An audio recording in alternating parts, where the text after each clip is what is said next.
Oh! Shh!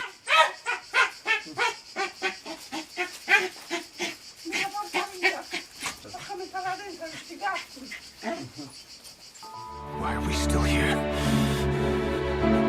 Just to suffer? Hi everybody and welcome back to my backyard. Today I have something super cool to show you. In fact, this is my first time with a Caddx Loris camera. And I've not been into, the split type of cameras in a long time. In fact, I got my Dison Cinewhoops with the GoPro and basically that's all I'm flying right now. But my friend Stefano here brought me this Iflight Alpha A85. And there are three variants of this drone. There is this one with the Caddx Loris camera, which is the 4K one. Then there is another one with the classic turtle, the split one with the 180p resolution. And then there is the DJI Caddx Vista one, which is for your goggles and not to record with it. And so he wanted a Cinewhoop without the hassle to strip down a GoPro, or maybe in the future he will, but let's see how this works. But first of all, the unboxing. Let's open this bad boy and let's see what's inside.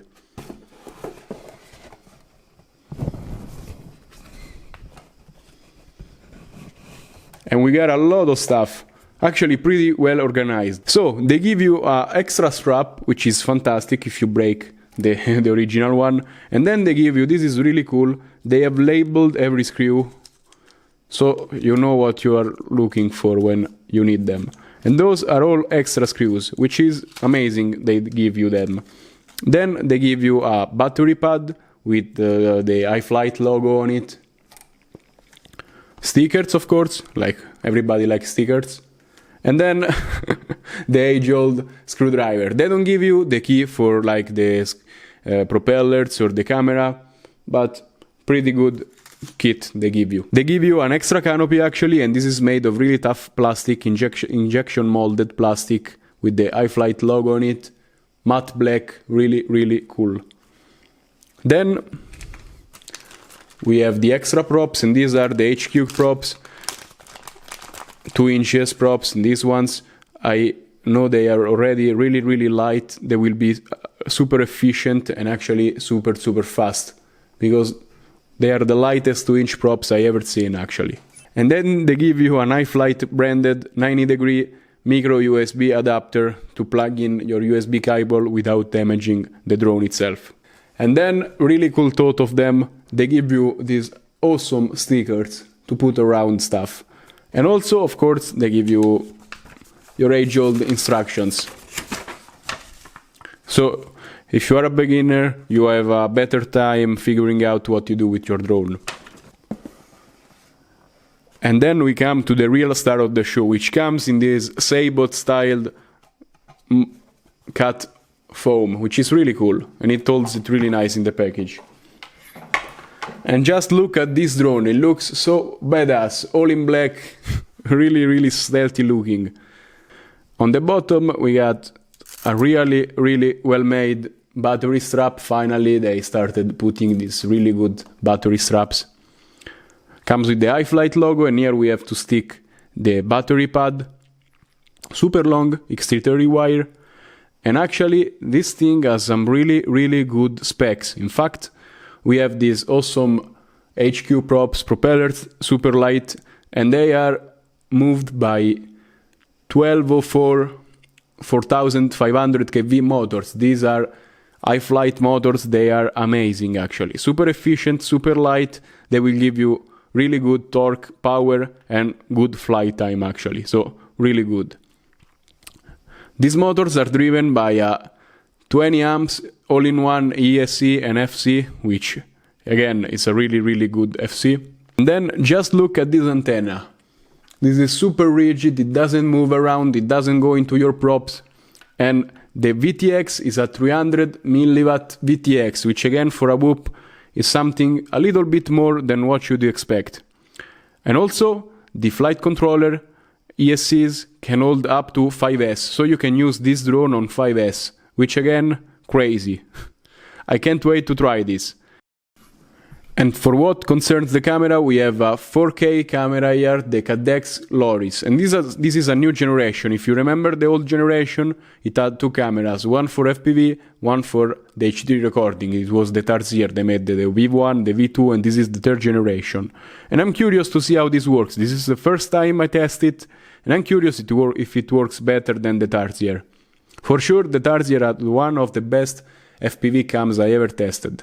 So we'll see how this goes. And you can see it has a lot of floors inside. 3 floors, and we have the FC, the camera board, and then the VTX board up top, right here. And the SD card, you have to slot it in here. I don't know if you can see the hole, but it's here. It's not the most comfortable position, but it's not that bad. I will tell you later when I fly the drone and test record it. And actually, I've just noticed something about the unboxing. In fact, I just went flying with the drone and I noticed, hey, how the hell do I change the settings on the Caddx Loris? Well, if you look into here, there is a small wire that connects to this board, which is your classic OSD board to change settings. But really, this is mine. They didn't provide it into the box. So Iflight, how do you think am I supposed to change the settings without the actual remote? I don't know. Luckily I had one and they are fairly cheap to get. So if you get this drone, ask Iflight to include it or just get it. It will be like $5, not a big deal. But it's a big deal for a novice that doesn't know that he can change settings. But I have to say it comes already with a lot of settings done right. The camera starts recording when you turn on the drone, so it's fine. It records in 2.7K, 60 FPS, and like saturation, sharpening, and it's all stock. So I would advise to change them to like saturation 3 and sharpening 3, just because it's better if you wanna edit the video afterwards. And maybe you can even use 4K 60, but your camera will lag a bit. And that's my opinion about it. And I will roll some clips while I'm talking, but this camera, I have to say, it looks a little bit better and a little bit worse than the Tarsier. A little bit better because the image looks better, it's less warped, and it feels nicer.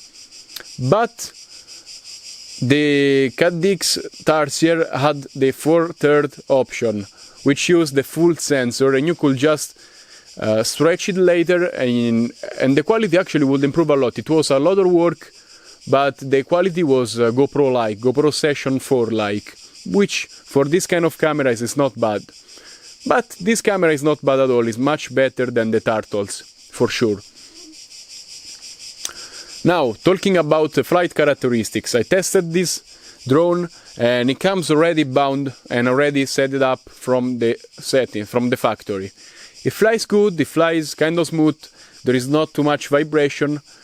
I would have liked a bit more exponential, but you can put it in the PID settings and it will fly much, much better. And also I've noticed a little bit of prop wash while flying, I have a clip of it. So it's well tuned, but it could be tuned better in my opinion. Especially because these motors with these props should be super smooth. But it's actually the nature of this camera, which is fixed to the drone. It has no means of stabilization. So that's the most you can expect with it.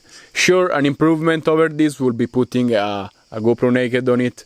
And then this is the perfect drone, because this thing pushes a lot. And now talking about the FPV quality. The FPV quality is of course worse than the Tarsier. The Tarsier had a separate dedicated FPV camera, which was amazing actually. One of the best FPV cameras I've seen so far. This one is not bad. It's much better than a Tarsier, than a Turtle. But it's a little bit washed out. You know how it works with split type cameras. They are always a little bit worse than just regular FPV. But it's totally flyable and not a big deal. Final conclusions. This drone is well taught. Like, Iflight made an amazing job of designing and it looks sharp. It's crazy. It looks really good. And also the frame is light enough. The motors are pushy enough. and everything is right. With this camera is probably not the best, but it's what available commercially. Like GoPro Naked, it's not available commercially. Maybe this is cool with the DJI one. I've not tried it, but I guess it's a fun experience. This thing pushes if you push. Also, I like the inclusion of a 300 milliwatts VTX inside this. Also, it takes 5S, so go figure out how fast this can go. The only thing is, yeah, these split type cameras are getting improved, because we had only turtles with 180p, now we have 4K, but like they are not the best choice at the moment, because you can get again a naked GoPro, and if you want to do some cine whooping, that's just the best. And this is not Iflight fault, this is Caddx and Runcam. Guys, if you can make something that works close to what the GoPro does with some stabilization, and you put it into a commercially available product, that will be the best. And that's all for this review. I hope you liked it. As always, you can find the links down in the description. And this is not my drone, so I cannot turn it into a naked GoPro, but probably he will in the future, so stay tuned, because I guess this is a really good drone to make a Dison Mini. So, as always, stay safe and happy flying. Bye!